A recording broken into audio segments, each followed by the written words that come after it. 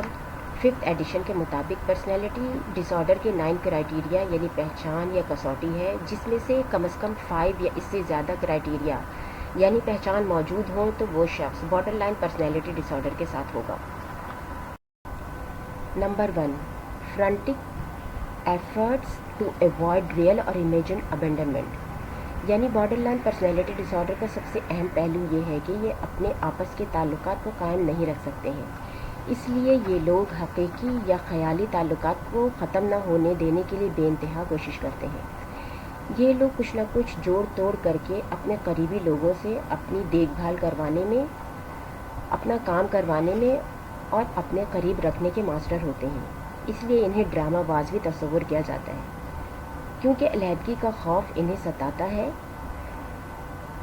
اس چیز کو برقرار رکھنے کے لیے یہ لوگ اکثر ایک دوسرے کو لڑواتے رہتے ہیں اور ایک دوسرے کے کان بھی بھرتے ہیں۔ Number 2، a pattern of unstable and intense interpersonal relationship زندگی میں اپنے قریبی لوگوں سے علیحدگی کا تاثر یا خیالات اور خود کو مسترد یا نظر انداز کیے جانے کا خوف اور ارد گرد کے لوگوں سے یعنی اپنے قریبی لوگوں کے چلے جانے ناراض ہو جانے کا خوف انہیں ستاتا رہتا ہے، اور یہ خوف ان کی شخصیت کو تبدیل کر سکتی ہے۔ یعنی یہ لوگ اپنے آپ کو جتنا اہم لوگوں میں رہ کر محسوس کر رہے ہوتے ہیں، اگر لوگ انہیں چھوڑ کر چلے جائیں تو ان کا اپنا سیلف امیج متاثر ہوتا ہے، یعنی اپنا آپ خود کی نظر میں کم ویلیو ہو جاتا ہے، اور ان کی اپنی شخصیت اور ذہن پر برا اثر چھوڑتا ہے، اور ان کے بیہیویئر یا رویوں میں نیگیٹو یعنی منفی تبدیلی پیدا ہونے لگتی ہے۔ ان کے لیے چھوڑ دیے جانے کا خوف برداشت کرنا مشکل ہوتا ہے، اس لیے یہ لوگ چھوڑ دیے جانے کے خوف سے بیجا نامعقول قسم کے غصے کا شکار رہتے ہیں۔ انہیں دوسرے لوگوں کے سہارے کی سخت ضرورت ہوتی ہے، اس لیے ان لوگوں کی پاگل پن تک حد تک کوشش ہوتی ہے کہ انہیں کوئی چھوڑ کر نہ جائے، اور اس کوشش میں یہ لوگ شدید جذبات کا شکار ہو جاتے ہیں،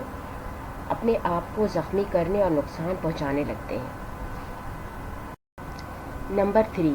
آئیڈینٹی ڈسٹربنس مینس ڈیفیشنسی اور انیبلٹی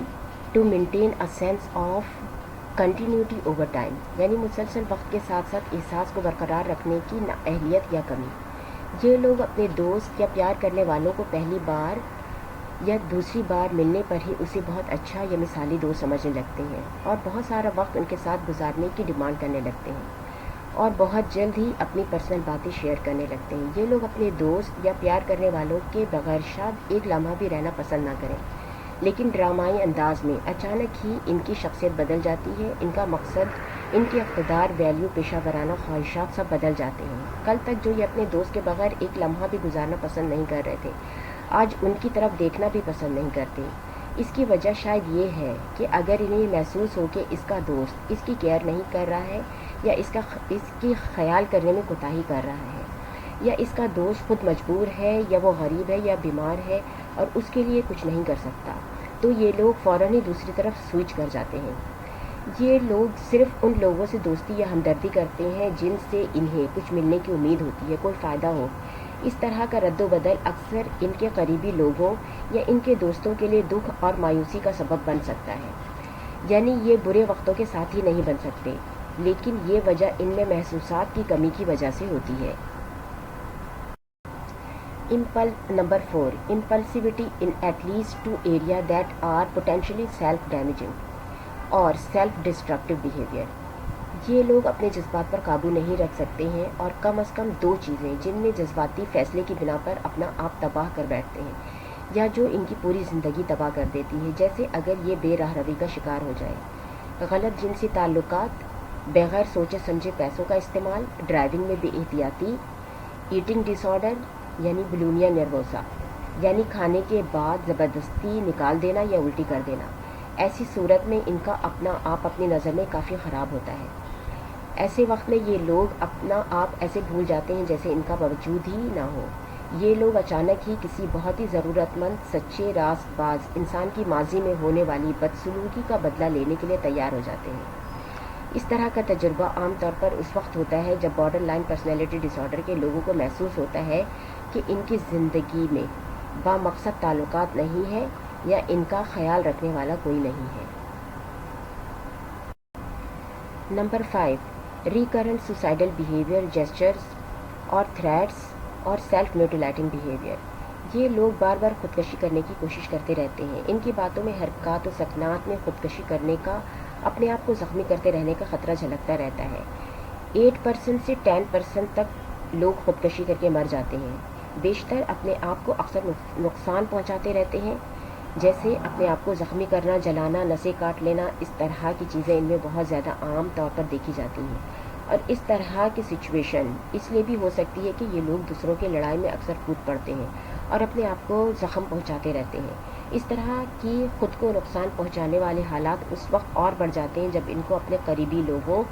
اپنے عزیز ساتھی سے علیحدگی کا، ریجیکشن کا خطرہ ہو، یا انہیں ایسا لگے کہ ان سے لوگوں کی ایکسپیکٹیشن بڑھ رہی ہے، یعنی ان پر ذمہ داریوں کا بوجھ بڑھنے والا ہے۔ یہ لوگ اکثر اپنی ان صلاحیتوں کی تصدیق کر کے، یعنی دوسروں کے لیے لڑنا یا کسی کا ساتھ دینا، اس طرح کے کام کر کے اور اپنی غلطیوں کو محسوس کر کے، ان کا کفارہ ادا کر کے اپنی زندگی میں سکون لانے کی کوشش کرتے رہتے ہیں۔ Number 6.